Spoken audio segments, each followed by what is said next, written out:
Hello everybody and welcome to Ed's Boat. Right, recently I had a birthday, and rather than just sit in a corner quietly sobbing about how old I'm getting and not talking about it, I thought I'd send myself to Coventry. So here I am in Coventry Canal Basin. So, hit the music.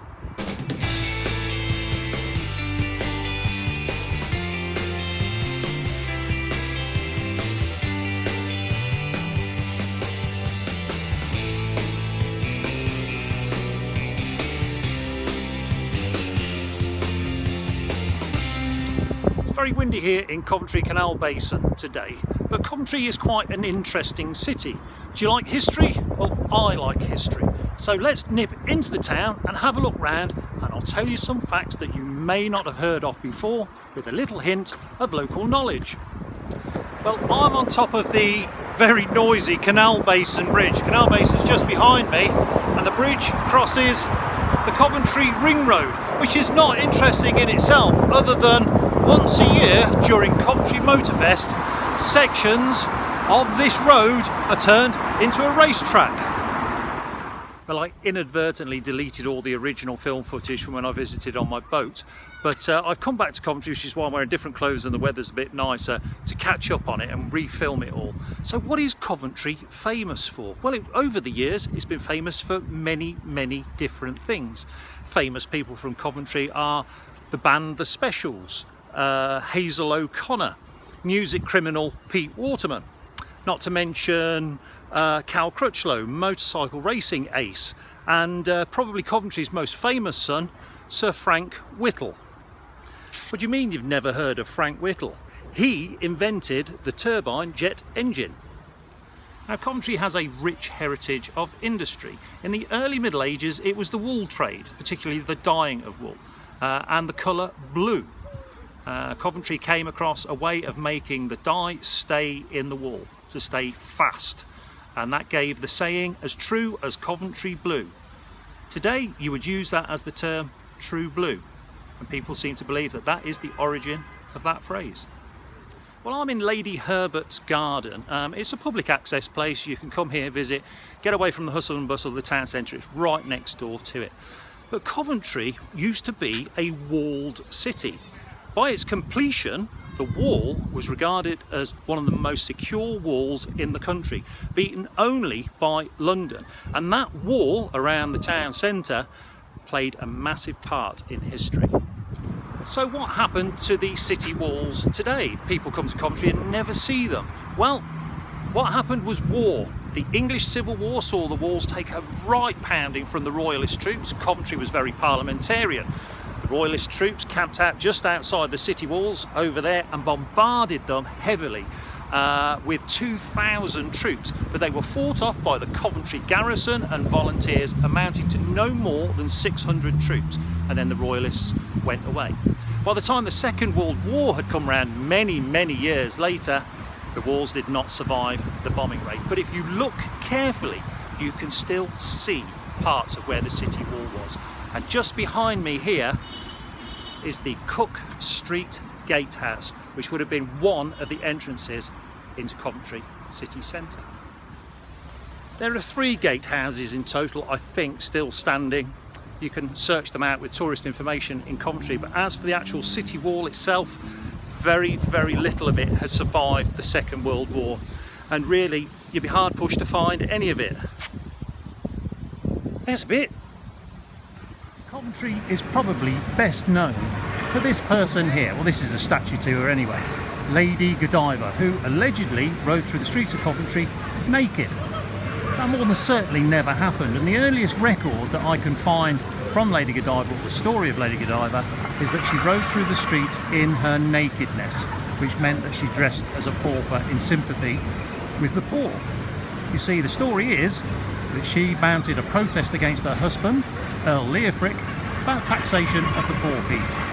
Now, she was a real person, and she really did exist, and she was a local landowner, but this story was probably made up a little while later.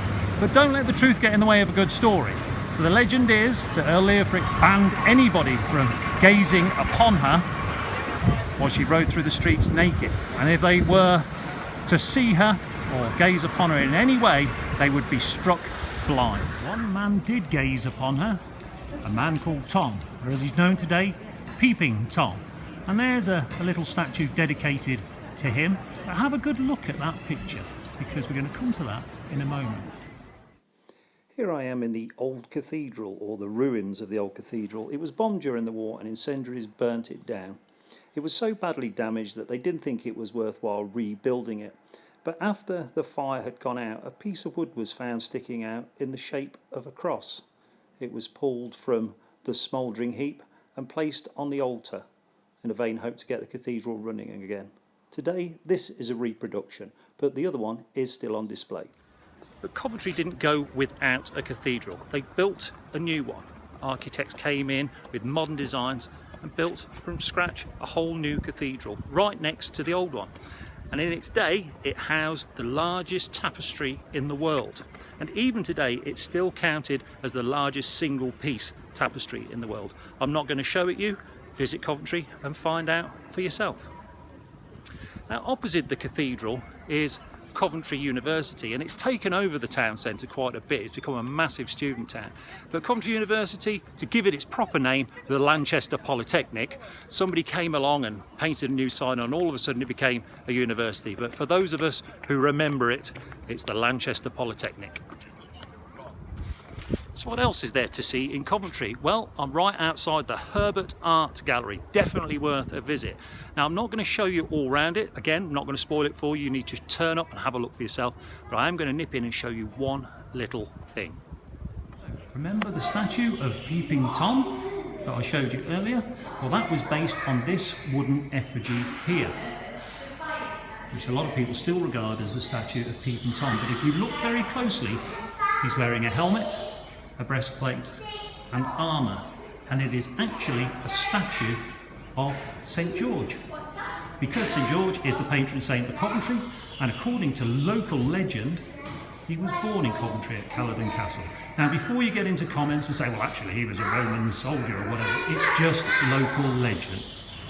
Now the other thing I wanted to show you was this picture here, and this is a picture of Hawkesbury Junction. And if you look in the background, you'll see how the buildings used to look. This was painted in 1967. Now, the Herbert Art Gallery is free to get in. It is open from 10 till 4 most days a week, and they have periodic exhibitions on throughout the year. So definitely worth a visit. Well, I'm sat outside the new cathedral in the shade for a moment. We had a quick look at the old cathedral, and that was the site of a film called Nativity, which is a favourite of my daughter's. But what other films were filmed in Coventry? Well, there's been a lot of television films and television programmes made in Coventry, but which big blockbuster film was partially filmed in Coventry? Was it A, I'm All Right Jack, B, The Early Bird, or C, The Italian Job? Pause the video now and put it in comments with which one you think is right. But highlight of any trip to Coventry is the Transport Museum. I try to come here at least once a year, and I'm not going to go in and film everything in there for you. What I'm going to do is leave it up to you to come to Coventry and see it for yourself. This is without doubt the best attraction, in my opinion anyway, in Coventry. It is a fantastic transport museum, but I want to go in and show you just a couple of little things that I think are interesting anyway. So behind me is one of the more modern exhibits of the museum, and it is the last Massey Ferguson tractor that was produced at Banner Lane in Coventry. The factory was closed down in 2002, and that was the last one off the production line. But without doubt, I believe it to be the best tractor in its power range by far. How do I know that? Well, I helped make it. In 1987, Coventry City Football Club won the FA Cup.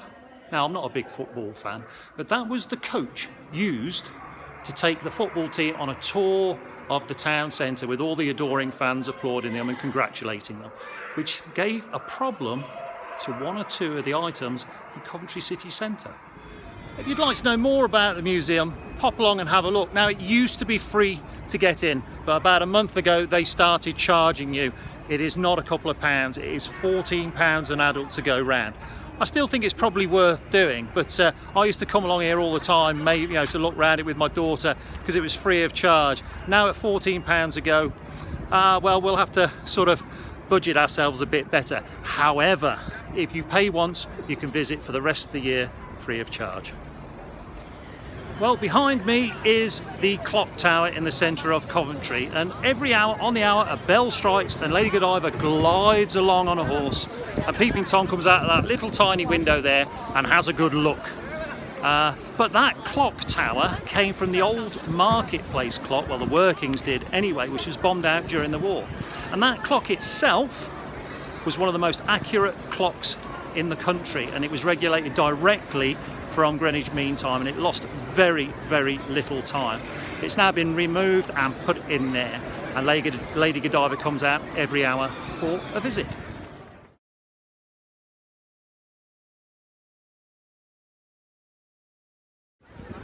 But in 1987, Coventry won the FA Cup final. We've seen the bus in the museum, and fans covered all this area to congratulate the football team. And some of them climbed up to the balcony of the clock tower, and it struck the hour. Lady Godiva came out and got jammed up with all the fans that were up there, and it damaged the mechanism, because up until that point Lady Godiva used to gallop along. It was damaged so much they just took that mechanism out, and she just glides along now. Well, I'm outside the old grammar school, in brackets St John's Hospital, to talk to you about something else Coventry used to be famous for, and that was watchmaking. In the 19th century, Coventry watchmaking was going great guns, but unfortunately they fell on hard times. These were handcrafted precision items that they were making, and the Watchmakers Guild complained that they were being beaten, undercut by cheap imitations coming in from abroad. Now, what country would that be, do you think? Japan? Taiwan? No. America and Switzerland. Swiss watches were regarded as cheap imitations compared to the Coventry watches.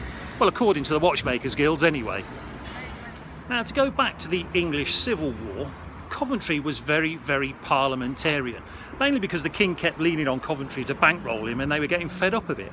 But the walls of Coventry were so secure that they decided to imprison royalist prisoners within the city walls, you see. And they were that despised by the Coventarians that they refused to deal with them or even talk to them. And that is where the saying, being sent to Coventry, comes from. So which film was partially filmed in Coventry? Well, it was The Italian Job. In 1969, Coventry was having its sewers totally revamped, and they were open and easy to access. So the film company went to Coventry and put the minis through the tunnels. You know, when they go up the sides like that? That was Coventry. But before I go, it's worth mentioning one last thing about the history of Coventry. In the Middle Ages, Coventry was very, very famous for its mummers' plays, and people would travel from many, many different countries to come and watch them. Now, not much survives from these mummers' plays, but one song is still sung today at Christmas time, and that is the Coventry Carol.